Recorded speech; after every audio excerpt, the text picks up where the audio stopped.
আরও যে দোয়াগুলো আছে সেগুলো পাঠ করব। তো এই আল্লাহর নামে যে কোনো কাজ আমাদের শুরু করতে হবে। এরপরে হলো আল্লাহ। আল্লাহ শব্দটি হলো ইসমে আজম, অর্থাৎ একটি মহান নাম। এই কারণ এটি হচ্ছে এমন একটি নাম যার সঙ্গে বিভিন্ন ধরনের গুণাবলী যুক্ত হয়। যেমন পবিত্র কোরআনে আল্লাহর নামের সাথে অসংখ্য গুণাবলী উল্লেখ করা হয়েছে।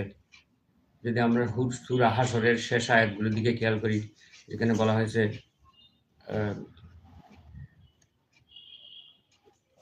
হুয়াল্লাহুল্লাযী লা ইলাহা ইল্লা হু আল মালিকুল কুদ্দুসুস সালামুল মুমিনুল মুহাইমিনুল আজিজুল জব্বারুল মুতাকাব্বির।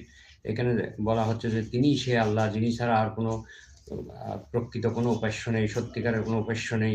তিনি জব্বার, তিনি কাহ্হার, তিনি খালেক, তিনি সব কিছুই, সমস্ত গুণাবলী কিন্তু এই আল্লাহ শব্দের সঙ্গে যুক্ত হয়। এই জন্য এই আল্লাহ শব্দটি হলো ইসমে আজম, বা এটি মহান নাম।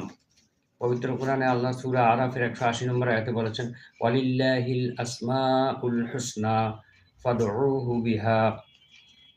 আল্লাহ তাআলার অসংখ্য নাম রয়েছে, সুন্দর সুন্দর নাম রয়েছে, তোমরা সেই নামগুলো ধরে ডাকো, তাকে সেই নামগুলো ধরে ডাকো। অর্থাৎ আমরা যখন দোয়া করব তখন আল্লাহ তাআলার সেই নামগুলো দিয়েই দোয়া করব।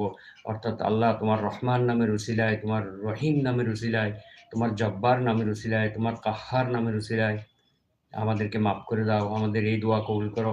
এভাবে আমরা আল্লাহর নামের সাহায্যে দোয়া করলে সবচেয়ে বেশি কবুল হবে। তো আর রহমান, এরপরে আছে আর রহমানির রহিম। আর রহমান শব্দটি হলো অধিক অর্থবোধক। রহিমের চাইতে আর রহমান শব্দটি অধিক অর্থবোধক একটি শব্দ। আরবিতে যখন কোনো শব্দ বেশি অক্ষর দ্বারা গঠিত হয় তখন সেটির অর্থ ব্যাপকভাবে প্রকাশ করে। আর যেটি কম শব্দ দ্বারা, কম অক্ষর দ্বারা গঠিত হয় সেটি অর্থ তুলনামূলকভাবে কম বোঝানো হয়। তো এই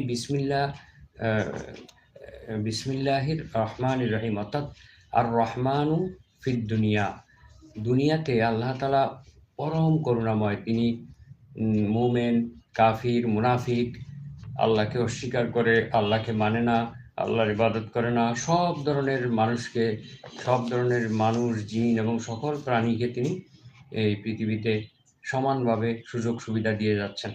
সবার জন্য পানি, অক্সিজেন, খাবার, এই পৃথিবীর সকল সুযোগ সুবিধা অবারিত রয়েছে।